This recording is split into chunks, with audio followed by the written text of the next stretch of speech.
Bienvenue à cette nouvelle émission de la capsule divertissement. Aujourd'hui, on va y aller avec des passions incroyables. Et pour nous parler de ces passions-là, toujours Jocelyne Courvier est avec nous. Bonjour! Bonjour! Alors, de quel genre de passion on va parler aujourd'hui? Alors, on parle de passion. Moi, j'ai toujours été fascinée par les... Il y a des gens, là, ils ont une espèce d'idée en tête, puis ils vont au bout de leur idée, ils vont consacrer leur vie à leur idée. Et moi, je trouve ça magnifique, là, peu importe l'idée. Donc, on va parler de gens passionnés comme ça. On va débuter justement avec la maison de papier. Là, je parle pas de Casa de Papel sur Netflix, la série. Carrément une maison de papier. On est à Rockport, près de Boston, aux États-Unis. Et là, ce qu'on voit, c'est Esther et Ellis Stedman. Parce que ça vaut la peine de rendre hommage aux gens qui font ces choses-là. C'est une maison construite dans les années 20. Et ils utilisaient des feuilles de journaux. Ils les collaient, les pliaient, les vernissaient. Puis il y avait d'ailleurs même sa recette de colle avec de la farine, de l'eau et des plures de pommes. Semble-t-il que les plures de pommes, ça rajoute du collant, semble-t-il. Donc, tout est fait en papier, sauf tout le mobilier aussi, sauf le piano, la cheminée, mais le piano quand même recouvert de tubes de papier. La maison est isolée avec des rouleaux de papier, les plafonds, les murs. Pour les plafonds et les murs, d'ailleurs, c'est 215 feuilles de journaux empilées. On parle de panneaux d'un pouce. Là, on parle des années 20, là, on parle de quelqu'un vraiment qui faisait ça en autodidacte. Je trouve ça vraiment intéressant. Parce qu'il n'y avait aucune formation en architecture? Ben non, lui, il s'amusait. C'est comme, il est parti avec une passion comme ça. Puis il avait même inventé, je ne sais pas c'est quoi ses études, tout ça. On voit la maison de l'extérieur. Il avait même inventé une machine pour faire des rouleaux de papier, justement. Vous allez en voir beaucoup dans la maison. On va voir un petit peu l'intérieur. Vous allez voir, c'est intéressant. Là, puis même, il s'est amusé à faire, par exemple, ce meuble-là, c'est des journaux qui font état des vols de Charles Lindbergh. Tu sais, il faisait pas juste faire des choses en papier, mais c'était des thèmes parfois. Donc, on parle vraiment d'une passion, là, jusqu'au bout, là. Vous allez voir d'autres exemples. Donc, tout le mobilier. Vous voyez un petit peu les murs, là. Donc, c'est les fameux panneaux, là. À l'intérieur, à l'extérieur, le plancher, c'est incroyable. Les meubles sont faits en papier. On voit les détails, hein. Il y a beaucoup de... Vous allez voir aussi d'autres photos avec des petits... On voit. Il y a beaucoup le principe des fameux rouleaux. Donc, c'est des rouleaux de papier avec ça. On voit exactement. Voyez-vous à quel point c'est On voit l'écriture des journaux. Oui, puis c'est roulé, là, serré. Là, on voit une horloge, et cette horloge-là, ça vaut la peine d'en parler. Ça contient des journaux de tous les États. Quand je vous dis là, que la personne était vraiment là, passionnée, là, c'est beau, c'est magnifique. Donc ça, c'est l'horloge grand-père. Et là, ce que vous voyez, justement, vous voyez des éditions de journaux de différents États, comme je le mentionnais. Et même les fenêtres, il prenait des couvertures de magazines, puis en tout cas, il faisait toutes sortes de choses assez originales. Puis tout ça, ça a nécessité 20 ans, 100 000 journaux. Puis là, je me suis dit, il les prenait où, ces journaux, quand même? Donc, il lisait 3 journaux par jour, et ses amis et voisins, quand ils ont vu sa passion, ils se sont mis à lui en donner aussi. Et fait intéressant, hein, faut le mentionner, ça tient toujours debout après 100 ans. Tu sais, on voit des maisons, ça demande beaucoup d'entretien. Cette maison-là en papier tient debout. Donc, le génie de construction, c'est incroyable. Tu parlais de vernis tout à l'heure, probablement qu'il doit avoir appliqué quelque chose, au moins pour l'extérieur, faire en sorte que ce soit pas détérioré par les Oui, effectivement, il y avait ses méthodes, puis quand on parlait, il y avait même sa propre colle. Donc, on parle vraiment des bons vernis parce que j'ai regardé, bon, il y avait des tonnes de photos, il y en avait d'autres que le vernis était un peu enlevé, et on voyait à quel point il s'était appliqué là, pour faire ce travail-là. Mais moi, c'est le fait qu'il s'est amusé en plus à mettre des éditions de journaux sur un thème. C'est tellement fascinant là, comme passion. Et encore une fois, vous voyez à quel point les rouleaux sont enroulés, serrés. C'est solide. Ben, c'est du bois. C'est rendu là, c'est pratiquement du bois là, comme concept. Là. Donc, si on est de passage à Boston, un petit attrait pour faire un lien avec une émission précédente, un petit attrait touristique qu'on peut aller voir aussi. Exactement. On reste toujours un petit peu dans les thèmes touristiques, parce que il y a tellement de choses à voir. Puis des fois, il y a des choses à voir plus près qu'on pense aussi. Donc là, on va s'en aller un petit peu plus loin, en Angleterre, à Kent. Monsieur Doodle. Peut-être qu'il y a des gens qui vont se reconnaître les dessins parce que dans une capsule, on avait parlé justement qu'il avait dessiné sur les espèces d'œufs, les pods. Ouais, les toilettes en Angleterre, les toilettes futuristes. Donc, c'est lui qui faisait les dessins. C'est un artiste extrêmement connu. Pour vous donner une idée, il y a une œuvre aux enchères à l'encan qui s'est vendue 1 400 000 Canadiens. Donc, c'est un artiste accompli, là. Donc, lui, il s'est mis en tête de dessiner une maison complète. Vous allez voir le résultat. Il y a des gens, ça va leur donner mal à la tête, là, c'est sûr. Juste la première photo, c'est limite. C'est intense, hein? Moi, je trouve ça vraiment original. Puis, mais j'avoue que vivre dans une maison avec ça comme déco... Ça doit donner mal à la tête. Hein. Ça doit pas être reposant. En tout cas, ça dépend pour qui, c'est ça. Donc, vous voyez sa fameuse maison. Il a peinturé totalement en blanc pour faire un canevas géant. Et après, il s'est amusé. Vous allez voir l'intérieur, c'est... Ah, c'est bien.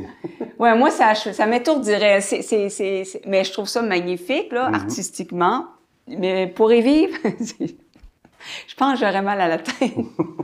Et bien, il a sa conjointe et il est aussi passionné que lui mais ses dessins, je les adore. Je trouve que c'est... Ah, les petits détails qu'on peut voir. Ouais. Parce que là, c'est ça, c'est pris de loin, mais entre les espèces de bonhommes, il y en a d'autres, là. C'est à l'infini, ces petits dessins. Mais j'aime beaucoup son style. Ces petits bonhommes, je les trouve vraiment un petit côté enfantin. Puis cet artiste-là aussi, quelque chose qui est important de souligner, il lutte beaucoup pour l'acceptation des différences. C'est un artiste qui souffre de psychose et il s'en cache pas. Il en parle sur ses réseaux sociaux. Aussi, ce qu'on disait, je lisais un article, c'est qu'il y a beaucoup d'artistes, qui peuvent souffrir de troubles de santé mentale, mais ça fait aussi leur force. Ça fait leur originalité, ça fait qu'ils ont beaucoup d'imagination. Donc, lui, il lutte pour que on cesse de stigmatiser les gens avec des troubles de santé mentale. Et je trouve ça magnifique, le fait que il lutte pour qu'on accepte les différences. Je trouve ça intéressant là, qu'il milite beaucoup en ce sens-là pour que tout le monde soit accueilli dans la société. En tout cas, sans la patience qu'il y a en arrière de ça, aller peinturer une maison entière, tous les détails qui sont là. C'est nécessité des centaines de cannes de peinture. Je ne sais pas si je l'ai mentionné, pour la maison, 2 ans de travail. Puis même, là, j'ai pas mis toutes les photos, mais il y avait même son clavier d'ordinateur. Il a tout enlevé les touches. Il a peinturé les touches pour faire des petits bonhommes comme ça, des doodles, là. Même à la place de A, B, C, D. C'est vraiment un passionné, hein? Donc... Plus grosse balle de peinture du monde pour la prochaine. Et ça, j'aurais jamais imaginé ça. Ça me fascine quand quelqu'un a une idée comme ça, il se dit, je vais aller jusqu'au bout, même si ça me prend ma vie entière. Donc, c'est à Alexandria, en Indiana, aux États-Unis. Michael Carmichael, qu'on voit à l'écran, lui, il a peint une balle de baseball en rajoutant toujours des couches par-dessus. Il a fait un premier test. Là, vous voyez à l'écran, 28 407. Au moment de cette photo-là, c'était le nombre de couches. Vous voyez là, à quel point c'est immense. Là. D'ailleurs, c'est logé dans une espèce de bâtiment que les gens l'ont aidé à construire, lui ont donné des matériaux. Moi, j'aime beaucoup l'espèce de côté entraide, là. Donc, il y a ça dans ce bâtiment-là. Vous allez voir d'autres images. Il a commencé avec une première balle. Et il s'est arrêté après 1000 couches de peinture, comme vous pouvez voir à l'écran, dans les années 60. Et ce qui lui a donné l'idée, c'est qu'il s'amusait avec un ami dans une shop à peinture, puis la balle est tombée dans un galon de peinture. Puis il a eu l'idée. C'est parti de là, d'un accident finalement. Donc ça, c'est sa première balle, mais il a décidé d'en faire une deuxième. Et là, on le voit avec son enfant de 3 ans, qui a mis la première couche sur la grosse balle que vous avez vue. Donc, au début, lui et son épouse la peignaient plusieurs fois par jour. Son épouse le jour et lui le soir et le week-end, pour avoir le plus de couches possible, parce qu'il avait vraiment en tête de faire un record mondial avec ça. Et on parle de 77, et on voit à l'écran rendu à 1000 couches. C'est fascinant à quel point de 1000 à 28 000 couches, on parle pas du tout de la même taille. Hein? Ouais, c'est ça. Et... Surtout que tu as dit que c'était une balle de baseball, fait qu'à 1000, là, on dirait qu'on n'est pas loin de la balle de baseball. Oui, c'est ça. Moi, c'est la différence qui me surprend. Et là, on voit à l'écran, c'est attaché sur une pesée. Et on parle de 9670 livres. Hein, c'est... Ça en fait de la peinture. Et je trouve ça vraiment intéressant. Et ce que je trouve vraiment génial, c'est que les gens, si vous allez là, vous pouvez, sur rendez-vous, aller mettre une couche de peinture. Prendre des photos. Vous allez avoir un certificat aussi. Et vous voyez d'ailleurs, en bas, c'est un espèce de tableau qui fait un résumé. Le nombre de couches selon les couleurs. Il y a eu tant de couches de bleu, de vert, etc. Et plus haut, les gens qui sont venus peindre. De quel pays ils venaient? Turquie, Suède, Italie. Alors, c'est intéressant, c'est de voir à quel point ils sont passionnés. Et tous les murs de leur espèce de bâtiment, c'est un livre d'art où les gens qui viennent peuvent écrire. Mais c'est tellement plein que maintenant, il n'y a plus de place tant que ça. Et là, ce qu'on voit, c'est une personne, justement, qui était venue peindre la fameuse balle. Et c'est une belle activité. On voyait la première photo peinturée au pinceau, on est rendu au rouleau. Oui, non, oui, c'est vrai, c'est le bon sens de l'observation. Et les gens choisissent leur couleur et y arrivent. Puis j'ai vu beaucoup de photos touchantes, des familles entières avec les enfants. J'avoue que c'est une belle activité, là. Donc, c'est des gens passionnés, je trouve ça. Et c'est parti d'une idée très simple, que n'importe qui aurait pu faire, partir avec une balle de baseball. Mais c'est la persévérance que c'est pas n'importe qui aurait pu faire. Tous les jours de sa vie, wow, admirable. Ensuite, c'est une histoire très touchante, une cathédrale en Espagne, la cathédrale Don Justo à Madrid en Espagne. C'est un monsieur, les photos, vous allez voir, il y a environ 91 ans. Il est décédé aujourd'hui, en 2021, il est malheureusement décédé. Lui, il a construit une cathédrale lui-même. Carrément. On voit, c'est incroyable, là. Durant 60 ans. Parfois, il a eu de l'aide de bénévoles, mais le gros, c'est lui qui l'a fait lui-même. Ah, c'est pas petit? On parle d'un dôme de 50 mètres de haut, une vingtaine de pièces. Et son histoire, c'est un ancien moine. Il a dû quitter les ordres parce qu'il souffrait de tuberculose et il voulait pas le transmettre, tout ça. Et on voit, moi, les photos, je les trouve très touchantes. Parce que un monsieur, c'est pas un monsieur qui connaît ça, c'est pas un architecte, il est parti de rien, il connaissait rien, il avait même pas de plan. Lui, comme il a été sauvé de la tuberculose et que c'est une personne très croyante, il avait promis que si il avait la vie sauve, il allait construire une cathédrale pour remercier le ciel et remercier la Vierge Marie. Et il a tenu sa promesse. Il a survécu et il a consacré sa vie à faire cette cathédrale-là. Donc, il a débuté en 1961. Comme je disais, pas de connaissances en architecture, en rien. Il construit à l'instinct. Et il utilise des matériaux, parce qu'évidemment, c'est pas quelqu'un qui est en moyen, il utilise des matériaux recyclés. Les compagnies de construction locales lui donnent des choses.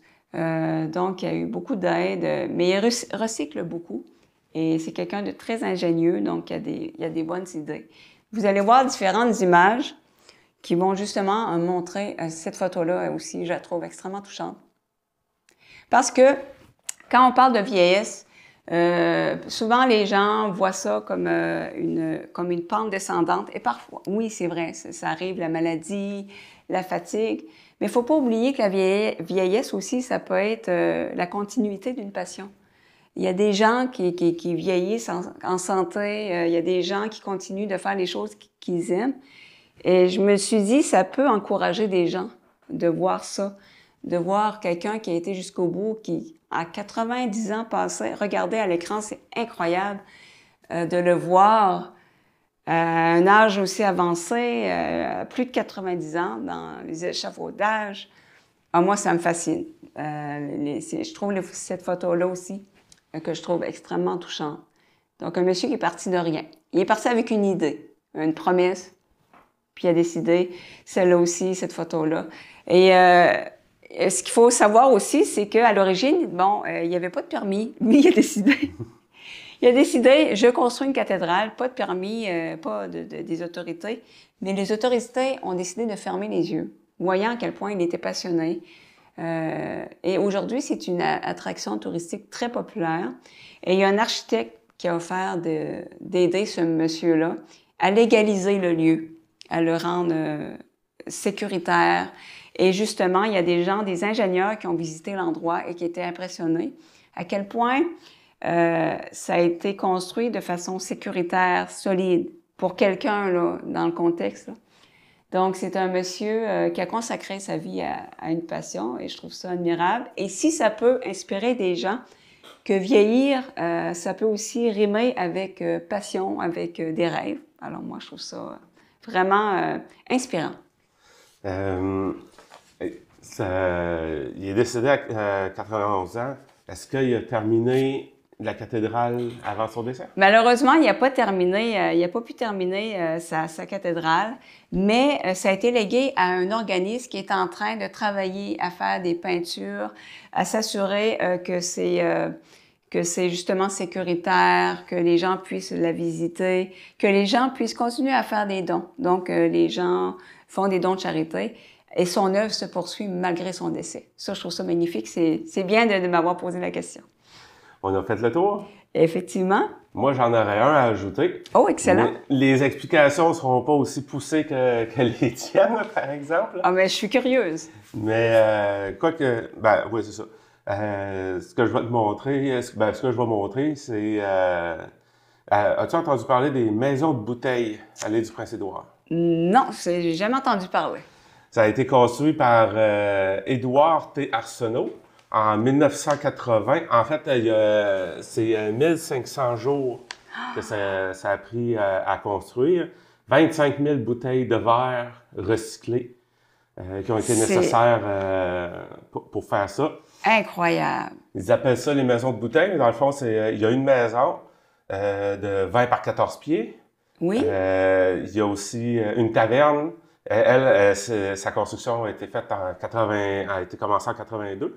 La maison, c'était 12 000 bouteilles. La taverne, on est à 8 000. Incroyable. Puis, il y a une chapelle aussi qui est utilisable. Là.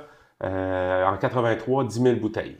C'est incroyable. Et Puis, étant donné que c'est des bouteilles de verre, ben, avec la lumière du jour, ça fait vraiment un éclairage là, c'est une œuvre artistique en même temps, mais la patience, le souci du détail, c'est fascinant.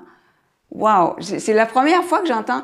Puis, tu vois, c'est quelque chose qui est pas si loin que ça, qui est à l'île du Prince-Édouard, dans le Maritime. C'est à Cap-Egmont. Bon, comment situé, ça, je me rappelle plus trop, là, parce que j'ai été visiter ça de mémoire, je crois que c'est en 2014 ou 2015. Là. Mais puis ils ont un jardin aussi, là, donc c'est une belle place à visiter. Là.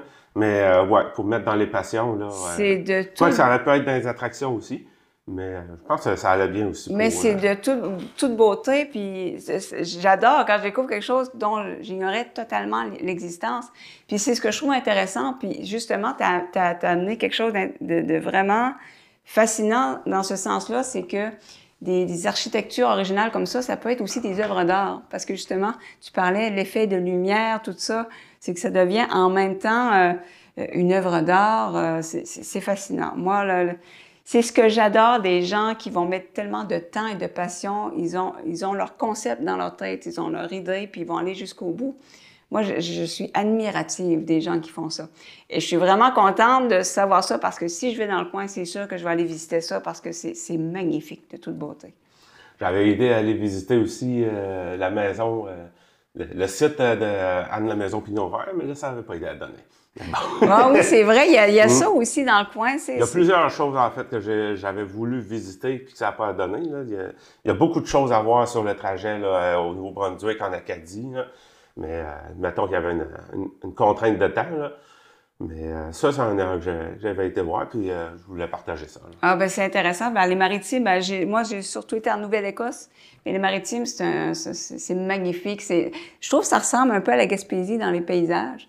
Mais là, ça me donne vraiment une motivation d'aller visiter ça parce que moi, j'adore ce genre d'œuvre-là. En tout cas, merci d'avoir apporté ça. Je suis vraiment contente. Donc, c'est ce qui conclut notre émission de cette semaine.